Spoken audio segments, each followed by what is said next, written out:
ചലച്ചിത്ര അക്കാദമി അംഗങ്ങൾ സമാന്തര യോഗം ചേർന്നിട്ടില്ലെന്ന ചെയർമാൻ രഞ്ജിത്തിന്റെ അവകാശവാദം പൊളിഞ്ഞു.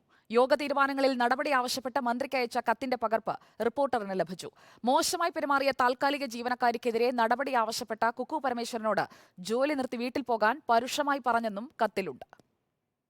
ചെയർമാൻ സ്ഥാനത്ത് നിന്ന് മാറ്റണമെന്നാവശ്യപ്പെട്ട് അക്കാദമി അംഗങ്ങൾ സമാന്തര യോഗം ചേർന്നിട്ടില്ല എന്നായിരുന്നു രഞ്ജിത്തിന്റെ അവകാശവാദം.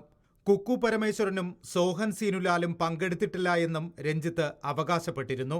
എന്നാൽ ഇത് രണ്ടും തെറ്റാണെന്ന് തെളിയിക്കുന്നതാണ് മന്ത്രി സജി ചെറിയാന് നൽകിയ ഈ കത്ത്.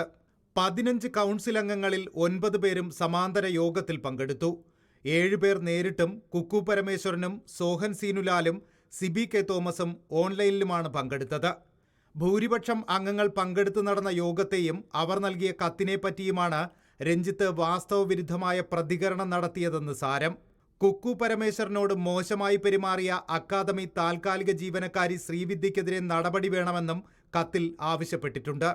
ജീവനക്കാരിക്കെതിരെ നടപടി ആവശ്യപ്പെട്ട് കുക്കു പരമേശ്വരൻ ചെയർമാൻ രഞ്ജിത്തിനെ സമീപിച്ചപ്പോൾ പരുഷമായി പെരുമാറിയതായും കത്തിൽ പറയുന്നു. ഫെസ്റ്റിവൽ ജോലികൾ നിർത്തി വീട്ടിൽ പോയിക്കൊള്ളൂ എന്ന ആജ്ഞാപിക്കലായിരുന്നു കുക്കുവിനോടുള്ള രഞ്ജിത്തിന്റെ പ്രതികരണം. അക്കാദമിക്കും സർക്കാരിനും അവമതിപ്പുണ്ടാക്കുന്ന പ്രതികരണങ്ങൾക്കൊപ്പം ഇക്കാര്യം കൂടി ചൂണ്ടിക്കാട്ടിയാണ് രഞ്ജിത്തിനെ തിരുത്തുകയോ മാറ്റുകയോ ചെയ്യണമെന്ന് ആവശ്യപ്പെട്ടത്. നവകേരള സദസ്സ് സമാപിച്ച ശേഷം ഇക്കാര്യം പരിഗണിക്കാമെന്നാണ് മന്ത്രി സജി ചെറിയാന്റെ പ്രതികരണം.